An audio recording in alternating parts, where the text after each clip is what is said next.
Volksgenossen und Genossinnen, meine deutschen Arbeiter. Ich bin aus euch selbst herausgewachsen, bin einst selbst unter euch gestanden, bin in 4,5 Jahren Krieg wieder mitten unter euch gewesen und habe mich dann durch Fleiß, durch Lernen und ich kann sagen durch Hungern langsam emporgearbeitet. In meinem innersten Wesen bin ich immer das geblieben, was ich.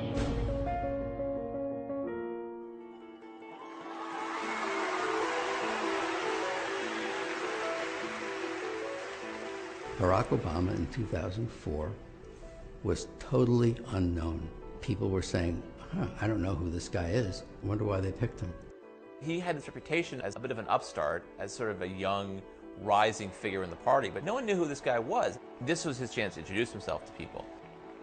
Tonight is a particular honor for me because, let's face it, my presence on this stage is pretty unlikely. Obama was born with two great gifts. One is his mind, and the other is his ability to speak to large groups of people. There are 3 things that Obama does that really makes that speech effective. He wants concrete detail, he likes story, and he loves antithesis, the use of repetition in structure to show contrast. There is not a liberal America or a conservative America. As one people. If there is a child on the south side of Chicago who can't read, that matters to me even if it's not my child.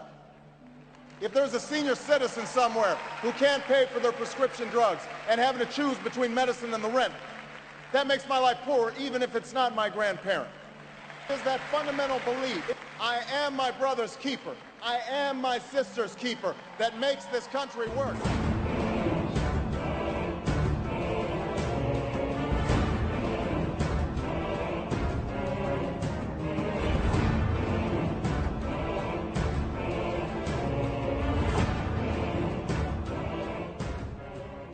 Hey guys, SGT here, and I have a very special guest on the line. She's a brilliant writer. She's new to the scene, but she's moving mountains all on her own. Her name is Suzanne Posel. You know her work from Occupy Corporatism, Activist Post.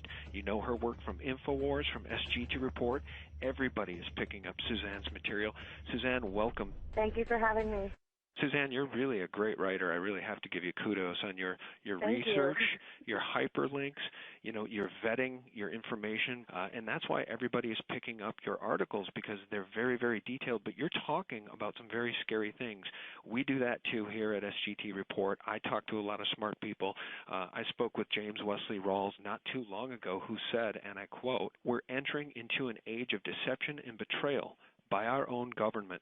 And Suzanne, that's basically what you've been writing about across the board, whether it's vaccine information or your article titled U.S. Army Tactical Manuals Describe How to Control Domestic Insurrection. Why don't you let people know why you wrote that and what it means? I wrote that because there's a bunch of articles that have come out. It started with Rex 84, and it's turned into a bunch of manuals and a bunch of executive orders that put in place martial law. And the military likes to perform war games, so that's why we're seeing military on the streets practicing. They are actually practicing. The tanks that we see on the streets and the National Guard patrolling neighborhoods and the practices that they're doing with our local police department, this is all in preparation for martial law, so that when they do actually lock down the country, they've got everything secured. People that don't run in these circles and to whom this information is new, Suzanne, they love to say that we're all conspiracy tinfoil hat-wearing nuts because we still live in a republic. But I think what we're starting to see, for anybody who is objective at all, is we're seeing a totalitarian system now unveil itself. And ever since essentially 9/11 happened, it's been more and more of these draconian measures that are leading us right down the road to martial law. What do you think will be the cause of the declaration of martial law? Will it be a financial collapse or something altogether different? We've seen a lot of false flags. What do you think would be the cause of martial law? Well, I had written an article earlier this week from a U.S. Marine informant and also a Deutsche Bank informant. And in 2008, we should have collapsed. We should have gone the way of Greece. The only reason why we didn't was because the global elite and the banking cartels put it off on the Eurozone. and collapse the Eurozone in order to gain sovereign debt. Sovereign debt is when you actually own the physical land. You don't just own the buildings, you don't just own the people and the money. They're extracting wealth so that the only thing that the governments will have left to give them is the actual land that they own. While they're doing this, they're amassing this wealth in order to redirect it toward martial law endeavor, and not just in America, but globally. They want to lock down every country and force us into global governance, eventually force us into a global reserve currency that is like the Bancor that the IMF has been pushing. So in 2008, when Hank Paulson went to the Congress and said that they had to bail out the banks for $700 billion or martial law would be declared, they weren't lying. They went ahead and passed that, and they gave this money to the Chinese. But the Chinese, since then, have been backing their currency, their fiat currency, in gold. And China's been doing this, India's been doing this, and Russia's been doing this.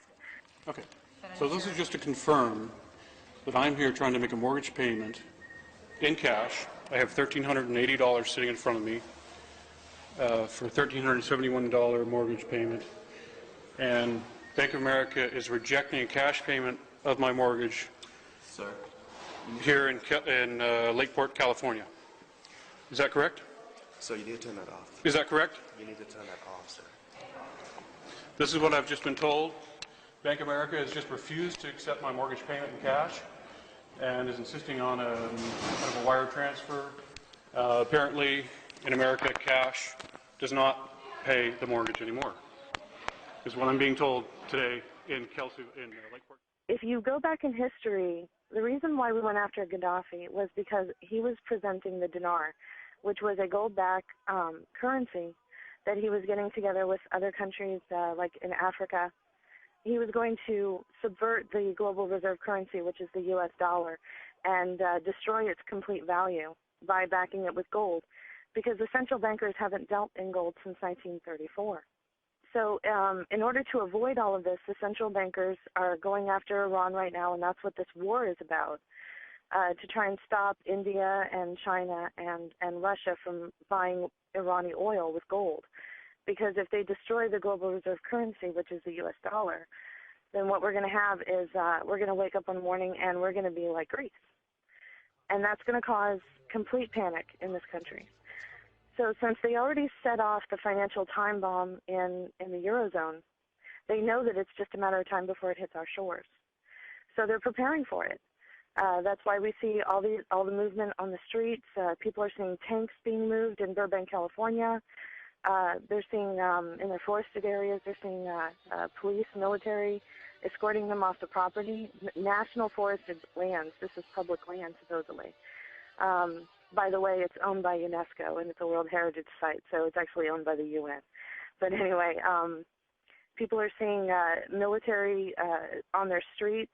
In Anaheim, California, they announced that because of the protest, it was a state of emergency, which I feel is a code word for martial law. I think they're trying to beta test to see if they can go ahead and lock down the country by doing it incrementally through different stages, causing problems, problem, reaction, solution, causing problems in cities, and then go ahead and locking it down and seeing how it works, kind of like a war game. One thing I forgot to mention was through the Deutsche Bank informant, I was alerted to the idea that they're going to possibly create like an internet virus that would attack the banking system, you know, like they're using Flame and Susnet. And there's a new cousin of these two that is going around Iran. Mm-hmm. And what they would do was, on a Friday afternoon, they would say, well, we have to shut down the banking system because there's a virus in all the banks. You won't be able to use your ATMs over the weekend, but on Monday morning you'll be fine. Well, if you hear of anything like that, you have 72 hours before they end. Da muss der deutsche Junge der Zukunft schlank und rank sein, flink wie Windhunde, zäh wie Leder und hart wie Kruppstahl. Wir sind entschlossen, ein neues Geschlecht heranzuziehen.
woke up yesterday morning. My friend called me, and he knows I'm not up at that time of day. And he called my girlfriend's phone after he called me a couple times, and he said it's real important. She needed to wake me up. So she come up there and hand me the phone. She's a little weirded out by it. She's like, your friend wanted me to wake you up. He said it's real important. So I get up. I'm thinking it had something to do with the cops or something. Well, I get on the phone with him. He says, dude, you're not going to believe what I just saw. He said there was a convoy of 3 trucks, 3 diesel trucks, full of these signs from front to back, side to side, top to bottom, of these real nice, expensive-ass signs that look like no trespassing signs, but like the color theme of them. But they say martial law is now in effect. And I'm talking fucking thousands of these things going to 3 local army bases. One's right across the highway from where I stay. And, well, they were all 3 dropping off at that warehouse, but they came in a convoy. They could not be separated. And the first truck that dropped off the first load would go with the third truck that dropped off the third load at the third place. Well, when that guy pulled up, he said to my friend, well, my friend works at a warehouse where they unload trucks and shit. And he said, you're not going to believe what I have in this fucking truck. He opens up the back. I'm talking, these weren't in containers. These fucking signs were just stacked. And, well, he got to talk to the guy about it, and the guy said, oh, well, I asked my boss about it. He said that's for a different country. Well, I'm from Illinois. This is the middle of the fucking country. Nothing's going to come here to be shipped over fucking seas. Like, we don't have Abrams tanks and shit coming here to get shipped to fucking Iraq. And my buddy asked him, why are these in English? And the guy said, that's a good question. Well, my friend started trying to take a picture without the guy knowing. The dude, like, fucking spazzed out. And it was like, oh, I could lose my fucking job and all this shit. Well, he unloaded all the signs on the first truck, and they took off in a convoy again. Basically, he called me scared out of his fucking mind. I mean, these are thousands of signs. Nobody's going to fucking just order a couple thousand signs without knowing something premeditative.